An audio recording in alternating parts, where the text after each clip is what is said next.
This is the Collective Voice, and you're tuning in to Faith Transitions, exploring the challenges and opportunities at the crossroads of ministry and innovation. Welcome to our first conversation on our Faith Transition episode here, which is so exciting. Faith Transition is one of our shows that we have on the Collective Voice. The others being Belonging, where we talk with congregations about what it looks like to belong as a young adult in specific congregations and faith communities. And then we have this Faith Transitions, where we're in conversations with young adults, recognizing that faith happens no matter what the season of life is. And it turns out when you're a young adult, there's a lot of transitions that take place. And so we wanted to come alongside young adults and invite them to be in conversation about these many transitions that happen. We're fortunate that we get to have this conversation with James Martin, who is our first campaign leader to finish his project. And so his transition specifically is transitioning from one season of his year-long 787 collective campaign out of that year-long campaign, and then figuring out how the work of that campaign continues to be a part of the ministry and work that he does, which we will hear about shortly. So more than anything, Jade, we're grateful to have you coasting again, and James to have you joining us as well. And so Jade, just a quick, if this is your first episode, give us a little bit of who you are and what you're doing with the collective, and then we'll have James introduce himself as well. Yeah, sure. I serve the 787 Collective. I'm the assistant director, so I work in a supportive leadership role with Phil. And yeah, we're doing a lot of exciting things in addition to the podcast. We just launched our collective council, which will be helping guide our programs and our partnership decisions. And I'm excited to talk with James today. And this is our first time meeting, Yeah. even though I've heard so much about him. So I'm excited to finally get to put the face with the project that has been so, celebrated. Yeah, totally. All right, James, for all of our listeners, people, if you're a part of the 787 Collective for the long haul, you probably know who James is. But for all of you who have joined the collective more recently, we want to know, who's James Martin and what is it that you've been doing as a part of the collective? Yeah. Well, thank you, Phil and Jade. Just thank you for this chance. I always enjoy these conversations as just time to reflect. But like you all said, James Martin. I'm located and work in what we would be the U.S.-Mexico borderlands. I mostly reside and call home at this moment within the two communities, the U.S. community being Douglas, Arizona, and then the Mexican community, Agua Prieta, Sonora. But I get to kind of be part of this entire region, working with various partners and churches for right now the Young Adult Volunteer Program, which is a young adult service program with the Presbyterian Church USA. And we are considered their only binational site because we have the YAVs. We call them YAVs, so Young Adult Volunteers. And they serve on either on the Mexican side with our partners or on the U.S. side with our partners there, where they're just learning about faith, exploring what social justice is here on the U.S.-Mexico border, or Las Fronteras. So just to be, though I did, not to be too detailed, but I got connected with the 787 Collective while I was a student at Austin Seminary. And this is before I was, of course, working with the YAF program. And it was just kind of, I got to kind of begin the second phase. I kind of came in with at the end of the first phase, going to the second phase with these young adult 787 campaign projects. And so I worked with Martha Lynn and then Phil on this project and around forming young adult community on both sides of the border. And and we kind of, there's a lot within that, but we begin with kind of like um a lot of the things, there was a lot of that work going on. There's been this the church here has had a long presence of seeing borders as places of encounters rather than places of separation. Um, and so that work What a and that beautiful distinction. Yeah, that's really fantastic. and that work and foundation was already there. But part of one of, as young adults have, many young adults have lost their connection with church. I think a lot of young adults then never get to see that part of church. Um, and so they don't get connected with it, or they don't experience it, or only some young adults. And so ours was really to take that foundation of something the church was already doing here, nothing created in anything new, and really saying like, okay, we really want to get young adults with this foundation of seeing borders as places of encounters rather than places of division, separation, and help young adults learn that this is also church, and there's a lot going on here in that sense. It's really, thank you for the wonderful summation there. Just so everyone knows, this campaign project emerged out of this idea, kind of like you're saying, moving from the first iteration of the grant that really focused on congregations and encouraging congregations and granting money to congregations to take risks in figuring out how to be more effective and try new things with young adults. And really, the second iteration continues to work with a lot of those congregations, but then also investing in how do we really center young adult voices and trust young adults to explore and experience their own vocational calling. And so, like you said, you entered into this YAV ministry, this program there in Douglas and in Agua Prieta, and then in addition to your job, your ministry, your vocation, you also took on this project of building community, a binational community, to invite other young adults, to invite congregations, to invite people to come and experience what's really happening. And I love what you said. Like, it's so beautiful of how we so typically think of it, borders as being a place of distinction, but like inviting people to come and have these encounters. And what a beautiful story to tell in the midst of that. So we would love to just hear, like, you did this project for a year.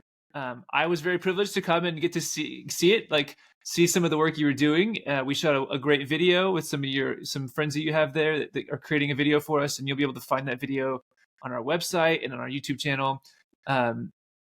But tell us a little bit. You spent a year doing this whole project. As you reflect back now, give us a little bit of a summary of what you really feel like you accomplished in this year of this campaign project. I think, there's probably a couple of things that we, to kind of, give a, maybe there's a couple of ways at least I view it, but the original plan wasn't that this project would be then later really joined and linked with the young adult volunteer program. That was something that ended up happening through the project. But it ended up being something that really worked and was very compatible with what was going on between the two things. It was just a very natural formation of this, and the another part would be the working with Presbyterian Border Ministries as well, and the overall, which is kind of that church connection right there, on both sides of the border. And so I think one is that we really even though the point was that this was, you know, the young adult individual project, through that, we really transitioned to be, I think, really integrated into the overall, and it's not really a congregation, a specific church building, but it's more of this idea of what is going on in Presbyterian Border Ministries, which is already kind of, you know, churches who are working across the borders, and there was that foundation, and we kind of then were able to say, hey, here's the young adult piece of that, where we get to invite young adults into this space and really promote this with young adults. And so I think we really found ourselves in like able to join in that space and really have that space then shape what was going on in the project as well, and be able to contribute it to it through, you know, myself as a young adult, and then getting more young adults involved with that and to be in that space. And so I think one of the things we've accomplished is we've become really connected with the Borderlands church. And then too, we've been able to involve a lot more young adults and a lot more partners within spaces of the church into this work. And I think that's given more young adults the opportunity to experience binational Borderlands experiences and have them have that also be a part of their, you know, faith journey, and seeing Borderlands as a very powerful theological reflection for them, or just, and not just reflection, but, you know, as a life. It's a life here, a way of life, and so having that, you could say, exposure, but also being in that space. Just to follow up on that, with the Yavs that you worked with, was there any highlights or things that they mentioned that really demonstrated to you that, wow, they have really been impacted and changed even by this experience in the Borderlands? I think it's hard to describe, because that's like what has been the impact, because there's no really, our young adults that really come with really different perspectives. Some may come from all the way from southern Mexico. They could be in Chiapas. It could be more, they could be from a more indigenous community, or just a very different culture. Some of them can come from where church has been mostly white, middle, upper class space. And so we get our young adults from very different spaces. And so sometimes it's hard to describe what is the young adult experience that comes into that, really does play into that. And so, but what I can say is the those experiences are very, they're what the Borderlands is. Those experiences are always happening. And that's kind of what the Borderlands is.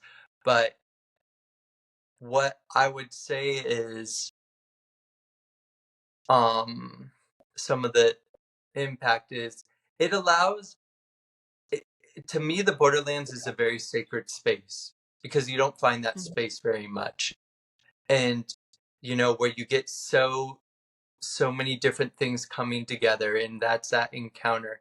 And I think that encounter puts them off. It's like it puts them off on a space to then go with that, with their own culture, their own identity, and to take that and learn from that space, which is something that I got a little bit when I was growing up in more agricultural communities in Eastern Washington, but not as intense as this space. This space is very intense, It's nothing is very has to be really like created. It's just what that space is, and I think it really young adults they learn a lot from that when they take their own experiences and get to be in that space.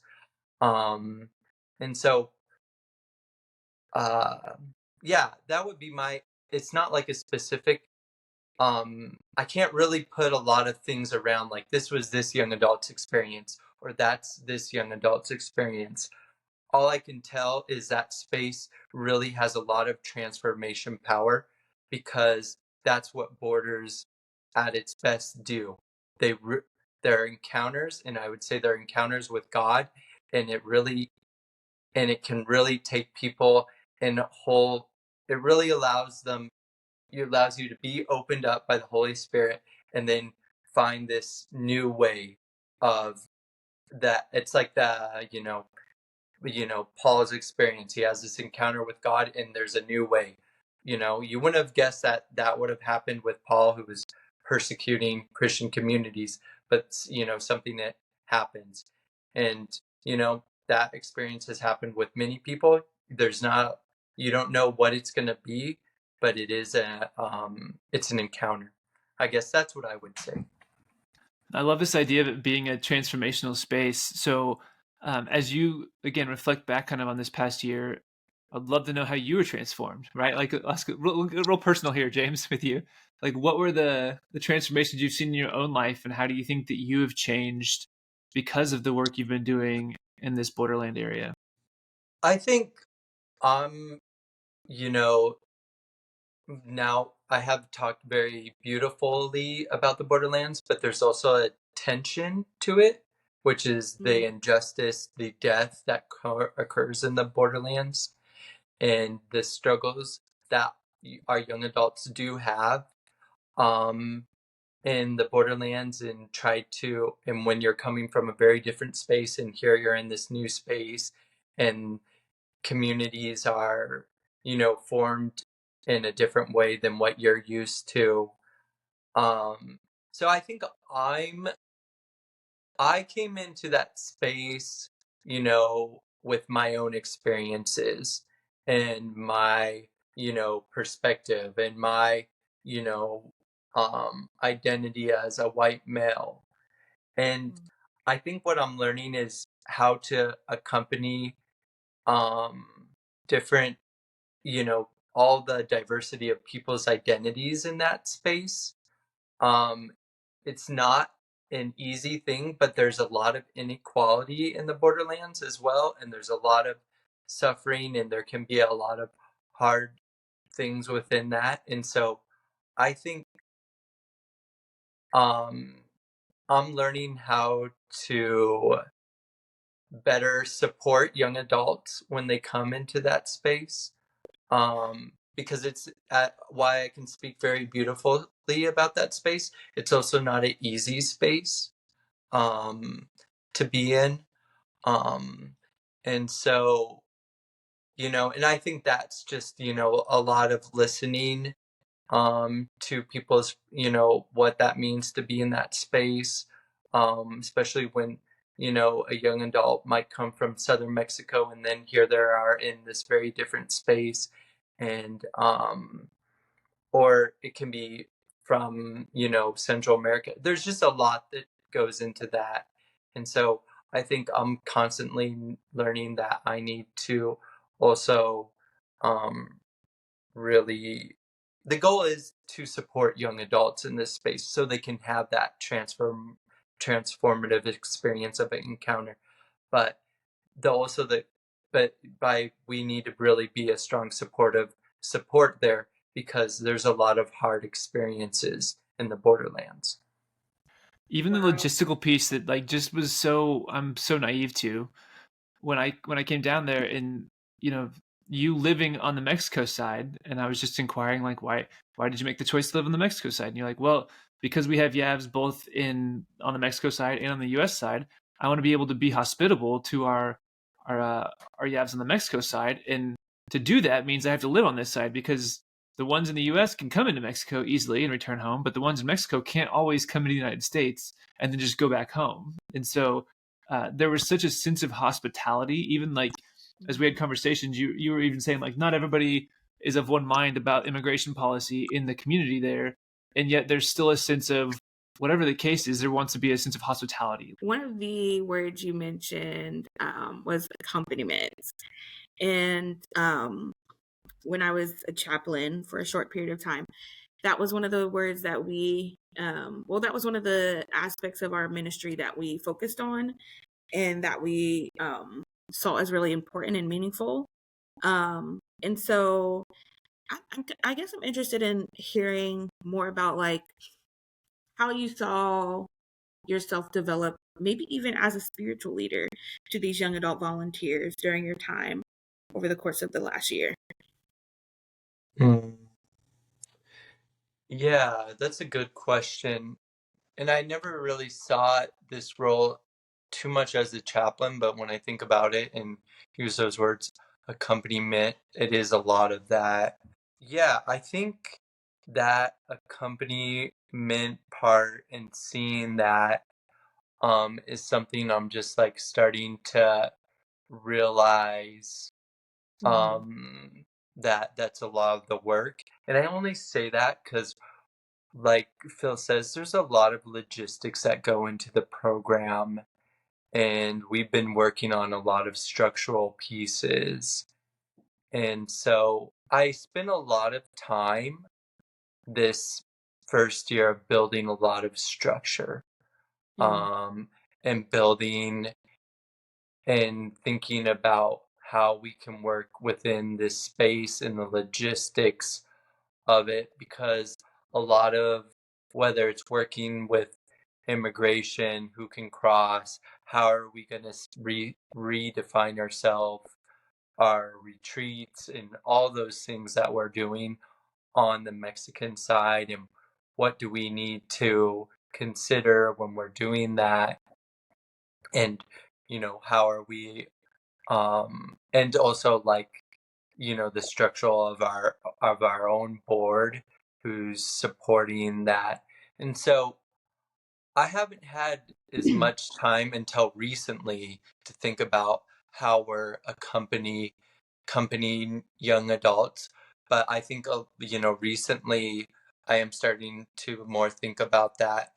And um and I think we're maybe getting to a little bit more space where we're not so focused. We don't have to be so focused on creating structure for this. And we can think about, okay, how are we really accompanying young adults?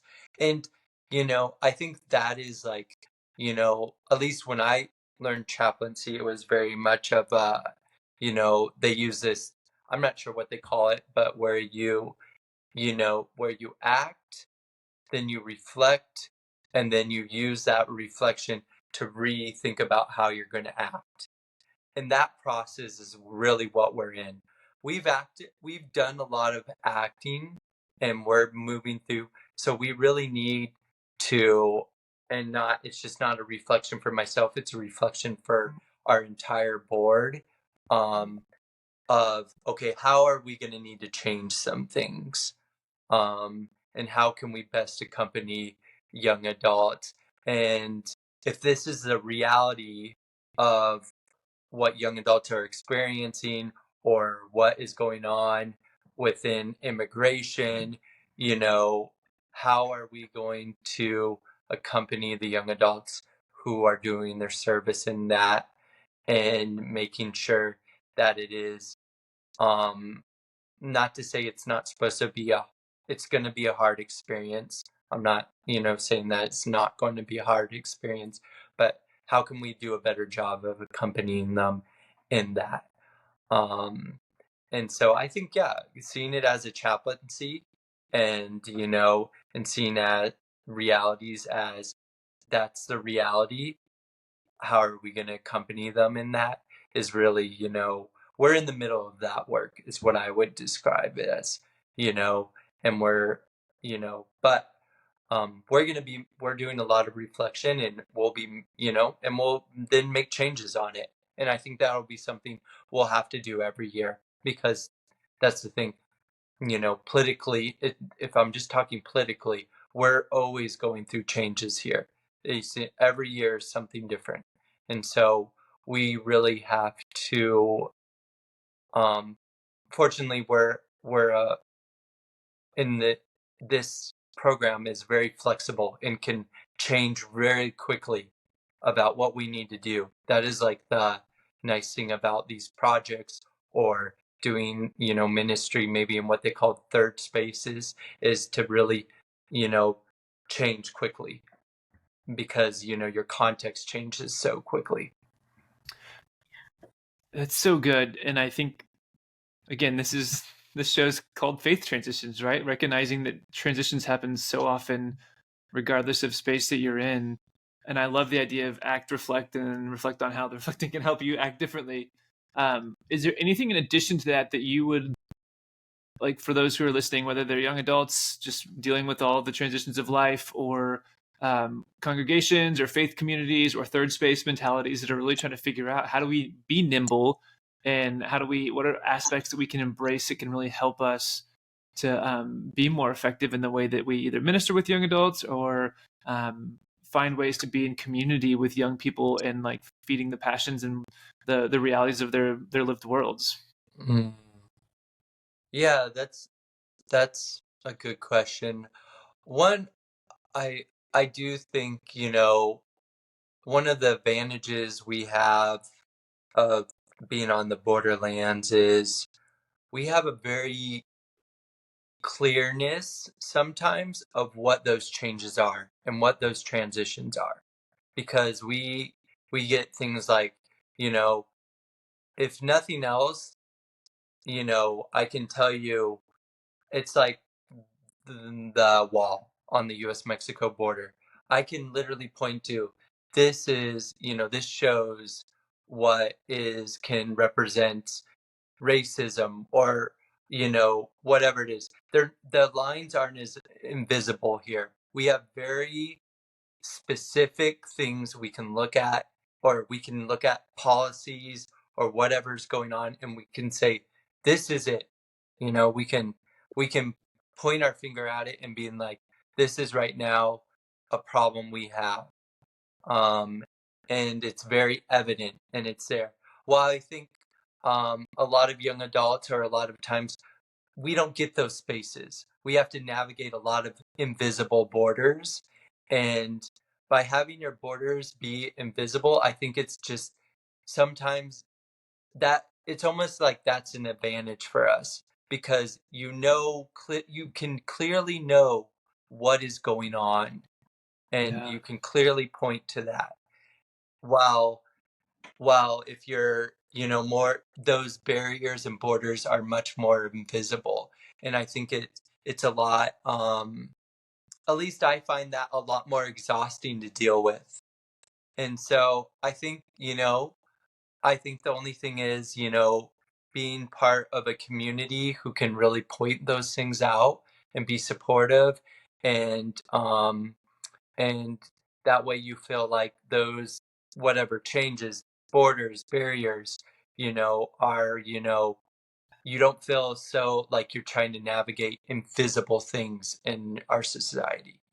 Um, and so I think, having a supportive community who can point things out and make those things become, at least visible within your community. Um, and so it's not things that maybe, even though the rest of society pretends it doesn't exist. Thanks, That's James. good stuff, dude. Yeah. I wanted to ask, I was thinking we could talk a little bit before we go about what's next for you, James, in your own life. What transitions are happening for you, and the work that you are going to continue to do in this project, or maybe new things that you have on the horizon. But what's Yeah. the next year look like? Yeah, I think this next year, at least in the recent, is just, like we said, doing reflections and learning from this year, and we might not be able to make all the changes we need because you can't do everything, you know, but hopefully we can be better at what we're doing and accompanying young adults in this space. I think we have a lot of reflections to do within that.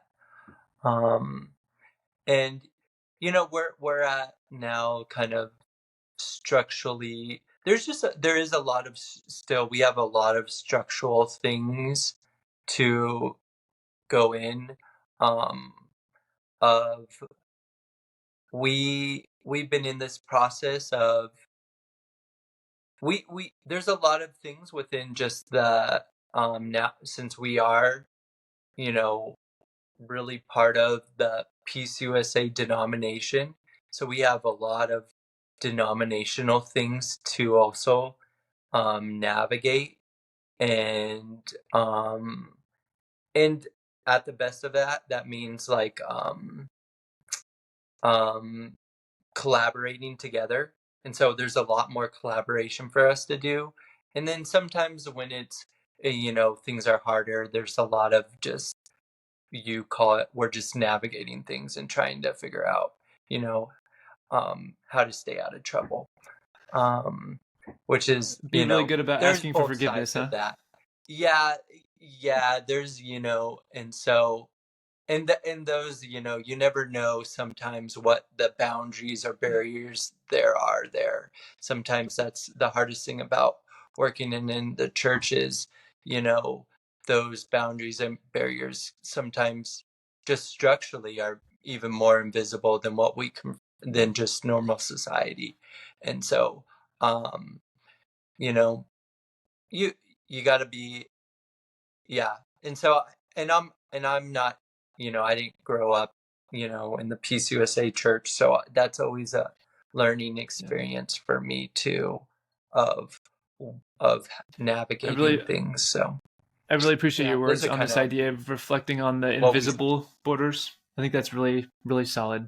And I think that's a lot for us to ponder as we go forward, no matter where we are, that sometimes recognizing our invisible boundaries and borders are more challenging. And yet, regardless of whatever they are, there's I think originally when we talked one time, James, you called it the theology of borderlands, and whether that's a physical borderland or an invisible one, like you're saying, like there's definitely a lot of work to be done there. And so thank you for your leadership in the midst of it, and all you've done to share your leadership among other young adults, and then continue to not give up on the church either. It's just really inspiring. So thanks for your work, man. Yeah, no, this has been, it's been a journey in this, and and that is leading to other journeys. So awesome. I really am thankful for the 787 Collective and the support and the chance to try new things out, to then later on try other new things. We love that. I'm glad to have you as part of the collective, and look forward to following all the wonderful work you continue to do in the Borderlands. Yes, and for those of you who are watching and listening, if you want to learn more about James's project, please visit our website, our YouTube channel. Well, we'll link James's work too. We can link the YAV work in the show notes as well. So check that out, and then follow us on social media, and you'll see other wonderful young adults similar to James doing incredible work. So, and if you're interested in doing a campaign and being a campaign leader, reach out to us, and we'd love to explore that opportunity as well.